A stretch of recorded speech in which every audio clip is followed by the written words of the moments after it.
వైఎస్ఆర్సీపీ రాష్ట్ర అధికార ప్రతినిధి కారుమూరి వెంకటరెడ్డి మాట్లాడుతూ సంపద సృష్టిస్తానని చెప్పి అధికారంలోకి వచ్చిన చంద్రబాబు 23 నెలల్లో చేసిన అప్పు అక్షరాల 3.52 లక్షల కోట్లు మంగళవారం అప్పుల వారంగా మార్చేసి ప్రతి నెల సగటున 15,000 కోట్లు అప్పు చేస్తున్నారన్నారు.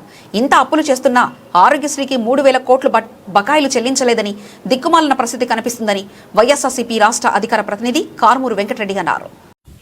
చంద్రబాబు నాయుడు గారు అధికారంలోకి వచ్చే కంటే ముందు ప్రతిరోజు ఆయన చెప్పినటువంటి మాట, తమ్ముళ్ళు నేను సంపద సృష్టిస్తాను, ఆంధ్రప్రదేశ్ రాష్ట్రంలో నాకంటే సీనియర్ ఎవడూ లేడు, సంపద సృష్టిస్తాను తమ్ముళ్ళు అని చెప్పాడు. మరి ఆయన అధికారంలోకి వచ్చి 2 సంవత్సరాలు అయింది కదా, 23 నెలలు ఆల్రెడీ పూర్తి చేసుకున్నాడు కదా. మరి ఒక్క రూపాయి అన్నా సంపద సృష్టించాడా అంటే సంపద సృష్టించకపోగా అప్పుల ముష్టేశాడు. ఆయన చెప్పిందేమో సంపద సృష్టిస్తా అని, కానీ ఇక్కడ అప్పుల ముష్టిని సృష్టించాడు. 23 నెలల కాలంలో చంద్రబాబు నాయుడు గారు ప్రభుత్వం చేసినటువంటి అప్పు అక్షరాల 3,52,055 కోట్లు. అంటే 23 నెలల్లో 3,52,000 కోట్లు అప్పు చేశారు. అంటే నెలకెంత 15,306 కోట్ల అప్పు. అంటే ఒక రోజుకెంత 510 కోట్ల అప్పు. గంటకెంత 21,25 లక్షలు. అంటే చంద్రబాబు నాయుడు గారు గంటకు చేస్తున్న అప్పు 21,25 లక్షలు, రోజుకి చేస్తున్న అప్పు 510 కోట్లు. మంగళవారం అప్పుల వారం చేసేసాడు.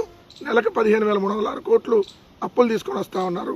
ఇప్పటి వరకు బడ్జెట్ లోపల చేసిన అప్పు 1,93,964 కోట్లు. బడ్జెట్ బయట కార్పొరేషన్ ద్వారా చేసిన అప్పు 1,10,704 కోట్లు. మరి సెల్ఫ్ ఫైనాన్స్ సిటీ అని పైకి చెప్తూ అమరావతి పేరుతో చేసిన అప్పులు 47,387 కోట్లు. ఈ మొత్తం కలిపితే కేవలం 23 నెలల కాలంలో 3,52,055 కోట్లు అప్పు చేశాడు.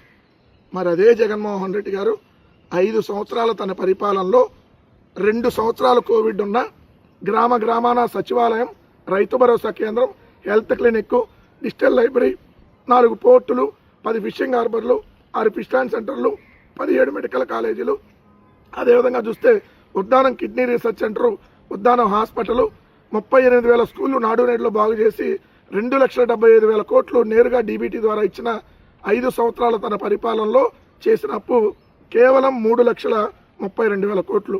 ఇప్పుడు ఆంధ్రప్రదేశ్ రాష్ట్రం విడిపోయి 12 సంవత్సరాలుగా వస్తూ ఉంది. ఈ 12 సంవత్సరాల్లో చంద్రబాబు